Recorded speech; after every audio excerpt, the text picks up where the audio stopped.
चाल चरित्र से राजा बन गए हो, आधुनिक राजा के रूप में ही जिनका दिमाग काम करता हो, उन्हें गरीब का बेटा यहां होने से परेशानी होनी है। आखिर ये नामदार लोग हैं और ये कामदार लोग हैं। आदरणीय देखिए, कुछ बातें बहुत ही समय पर मुझे कहने का अवसर मिलता है। बहुत सी बातें ऐसी होती है, इत्तेफाक देखिए, ये कोई मैं तो तय करके बैठता नहीं हूं, लेकिन इत्तेफाक देखिए कल यहां दिल से बात करने की बात भी कही गई थी। उनके दिमाग के हाल को तो देश लंबे समय से जानता है, लेकिन अब उनके दिल का भी पता चल गया। और अध्यक्ष जी, इनका मोदी प्रेम तो इतना जबरदस्त है जी, 24 घंटे सपने में भी उनको मोदी आता है। मोदी अगर भाषण करते समय बीच में पानी पिए तो ये कहते हैं, अगर पानी भी पिया तो ये सीना तान के कहते, देखिए मोदी को पानी पिला दिया। अगर मैं गर्मी में कड़ी धूप में भी जनता जनार्दन के दर्शन के लिए चल पड़ता हूं, कभी पसीना पोंछता हूं, तो कहते हैं देखिए मोदी को पसीना ला दिया। देखिए इनका जीने का सहारा देखिए। एक गीत की पंक्ति है, डूबने वाले को तिनके का सहारा ही बहुत, डूबने वाले को तिनके का सहारा ही बहुत, दिल बहल जाए फकत इतना इशारा ही बहुत, इतने पर भी आसमां वाला गिरा दे बिजलियां, इतने पर भी आसमां वाला गिरा दे बिजलियां, कोई बतला दे जरा ये डूबता फिर क्या करे। आदरणीय अध्यक्ष जी, मैं कांग्रेस की मुसीबत समझता हूं।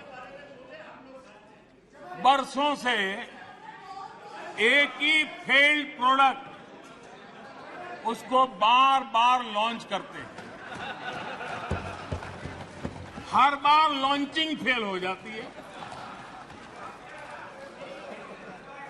और अब उसका नतीजा ये हुआ है, मतदाताओं के प्रति उनकी नफरत भी सातवें आसमान पर पहुंच गई है। उनका लॉन्चिंग फेल होता है, नफरत जनता पे करते हैं। लेकिन पीआर वाले प्रचार क्या करते हैं, मोहब्बत की दुकान का प्रचार करते हैं, इकोसिस्टम लग पड़ती है। इसलिए देश की जनता भी कह रही है, ये है लूट की दुकान, ये है लूट की दुकान, झूठ का बाजार। ये है लूट की दुकान, झूठ का बाजार। इसमें नफरत है, घोटाले हैं, तुष्टीकरण है, मन काले हैं, परिवारवाद की आग के दशकों से देश हवाले है। और तुम्हारी दुकान ने इमरजेंसी बेची है, बंटवारा बेचा है, सिखों पर अत्याचार बेचा है, झूठ कितना सारा बेचा है, इतिहास बेचा है, उरी के सच के प्रमाण बेचा है। शर्म करो नफरत की दुकान वालों, तुमने सेना का स्वाभिमान बेचा है।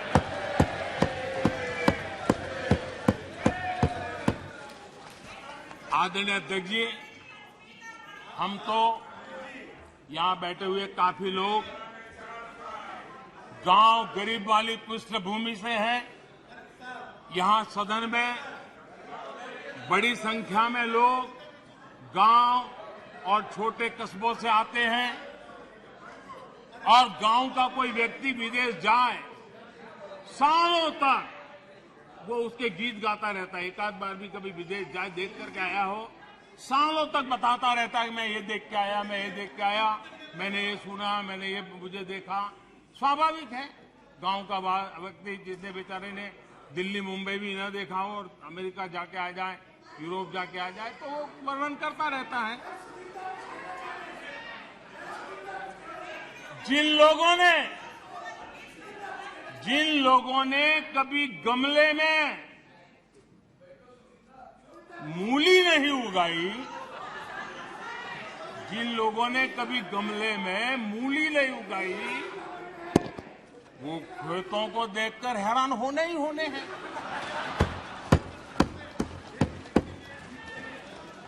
अध्यक्ष जी, हम आप लोग तो जो कभी जमीन पर उतरे ही नहीं, जिन्होंने हमेशा गाड़ी का शीशा डाउन करके दूसरों की गरीबी देखी है, उन्हें सब हैरान करने वाला लग रहा है। जब ऐसे लोग भारत की स्थिति का वर्णन करते हैं तो ये भूल जाते हैं कि भारत में 50 साल तक उनके परिवार ने राज किया था। एक प्रकार से जब भारत के इस रूप का वर्णन करते हैं तब वो अपने पूर्वजों की विफलताओं का जिक्र करते हैं। ये इतिहास गवाह है।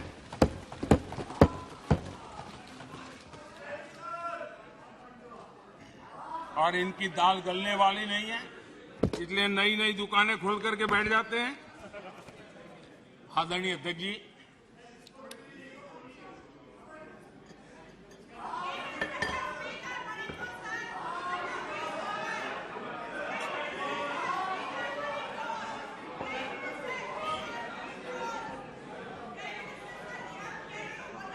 आदरणीय अध्यक्ष जी, इन लोगों को पता है कि इनकी नई दुकान पर भी कुछ दिनों में ताला लग जाएगा। और आज इस चर्चा के बीच देश के लोगों को मैं बड़ी गंभीरता के साथ इस घमंडिया गठबंधन की आर्थिक नीति से भी सावधान करना चाहता हूं। ये देश में ये घमंडिया गठबंधन ऐसी अर्थव्यवस्था चाहता है जिससे देश कमजोर हो और उसका सामर्थ्य बढ़ न पाए। हम अपने आसपास के देशों में देखते हैं जिन आर्थिक नीतियों को लेकर के कांग्रेस के और साथी आगे बढ़ना चाहते हैं, जिस प्रकार से खजाने से पैसे लुटाकर वोट पाने का खेल खेल रहे हैं, हमारे आसपास के देश के हालात देख लीजिए, दुनिया के उन देशों की स्थिति देख लीजिए। और मैं देश को कहना चाहता हूं, इनसे सुधरने की मुझे कोई अपेक्षा नहीं है, वो जनता इनको सुधार देगी। आदरणीय अध्यक्ष जी, इस प्रकार की चीजों का दुष्परिणाम हमारे देश पर भी हो रहा है, हमारे राज्यों पर भी हो रहा है। चुनाव जीतने के लिए अनाप शनाप वायदों के कारण अब इन राज्यों में जनता के ऊपर नए नए दंड डाले जा रहे हैं, नए नए बोझ डाले जा रहे हैं और विकास के प्रोजेक्ट्स बंद करने की घोषणा की जा रही है, विधिवत रूप से घोषणा की जा रही है। आदरणीय अध्यक्ष जी, ये घमंडिया गठबंधन की जो आर्थिक नीति है, उस आर्थिक नीतियों का मैं परिणाम साफ देख रहा हूं और इसलिए मैं देशवासियों को चेतावनी, देशवासियों को सत्य समझाना चाहता हूं। ये लोग, ये घमंडिया गठबंधन, ये लोग भारत के दिवालिया होने की गारंटी है। भारत के दिवालिया होने की गारंटी है। ये इकोनॉमी को डुबाने की,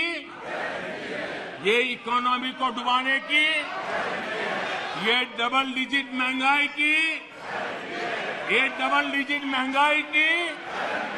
ये पॉलिसी पैरालिसिस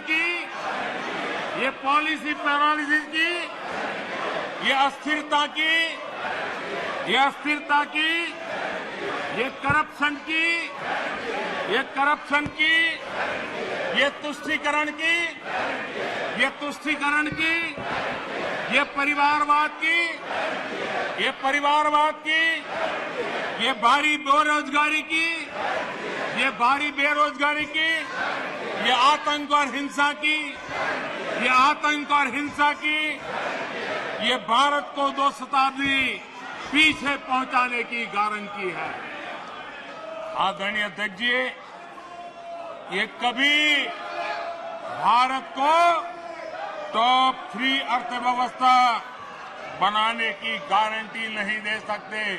ये मोदी देश को गारंटी देता है कि मेरे तीसरे कार्यकाल में मैं हिंदुस्तान को टॉप 3 की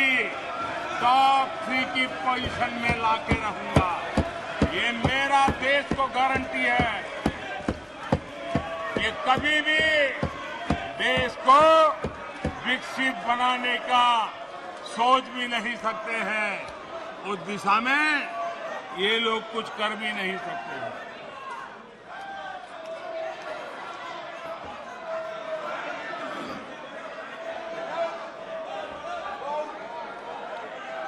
आदरणीय अध्यक्ष जी,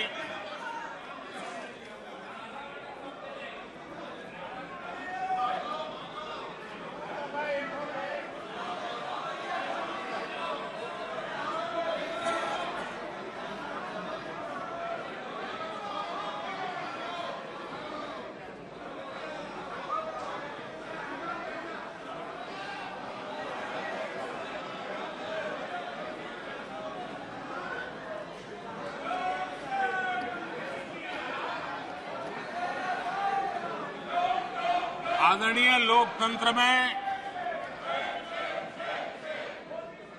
जिनका भरोसा नहीं होता है वो सुनाने के लिए तो तैयार होते हैं, लेकिन सुनने का धैर्य नहीं होता है।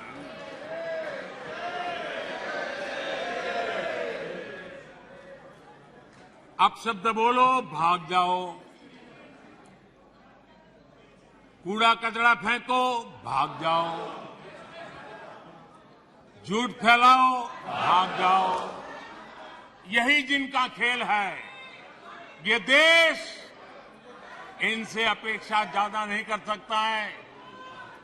अगर इन्होंने गृह मंत्री जी की मणिपुर की चर्चा पर सहमति दिखाई होती तो अकेले मणिपुर विषय पर विस्तार से चर्चा हो सकती थी, हर पहलू पर चर्चा हो सकती थी और उनको भी बहुत कुछ कहने का मौका मिल सकता था, लेकिन उनको चर्चा में रस नहीं था। और कल अमित भाई ने विस्तार से इस विषय की चीजें जब रखी तो देश को भी आश्चर्य हुआ है कि लोग इतना झूठ फैला सकते हैं।